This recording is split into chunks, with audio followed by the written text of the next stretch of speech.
দীর্ঘ জল্পনা কল্পনার অবসান, হাবিয়ার কাবরেরার বিদায়ের পর অবশেষে বাংলাদেশ জাতীয় ফুটবল দলের নতুন কোচের নাম ঘোষণা করল বাফুফে। লাল সবুজের ডেরায় নতুন প্রধান কোচ হিসেবে দায়িত্ব নিয়েছেন জার্মান বংশোদ্ভূত সাবেক মার্কিন কিংবদন্তি ফুটবলার টমাস ডুলি। গত শুক্রবার সকালেই ঢাকায় পা রাখা ৬৫ বছর বয়সী এই কোচের সামনে এখন নতুন চ্যালেঞ্জ। শুক্রবার আনুষ্ঠানিক বিবৃতিতে টমাস ডুলিকে প্রধান কোচ হিসেবে ঘোষণা করে বাংলাদেশ ফুটবল ফেডারেশন। কোচ নিয়োগ নিয়ে গত কয়েকদিনের টানাপোড়েন কাটিয়ে একই দিনে ঢাকায় এসে পৌঁছান এই হাই প্রোফাইল কোচ। সবকিছু ঠিক থাকলে আজ রোববার থেকে জাতীয় দলের ক্যাম্পে যোগ দেবেন তিনি। খেলোয়াড় হিসেবে টমাস ডুলির প্রোফাইল বেশ সমৃদ্ধ। ১৯৯২ থেকে ১৯৯৯ সাল পর্যন্ত মার্কিন যুক্তরাষ্ট্রের হয়ে ৮১টি আন্তর্জাতিক ম্যাচ খেলেছেন এই ডিফেন্ডার, যার মধ্যে ১৯৯৮ সালে বিশ্বকাপে তিনি ছিলেন মার্কিন দলের অধিনায়ক। ক্লাব ক্যারিয়ারেও মাতিয়েছেন জার্মান বুন্দেসলিগা।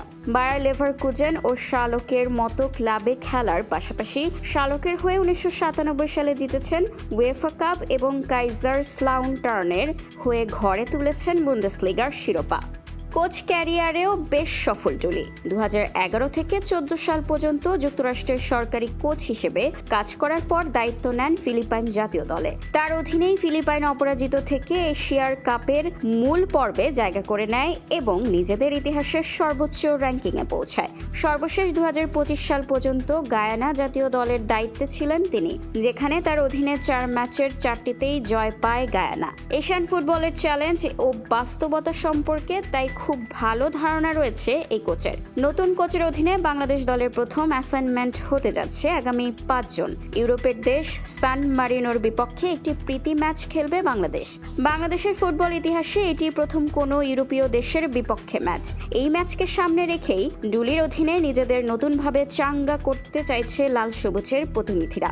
বাফুফে আশা করছে ডুলির হাত ধরে বাংলাদেশের তরুণ ফুটবলাররা বিশ্বমঞ্চে আরও প্রতিযোগিতামূলক ফুটবল উপহার দেবে।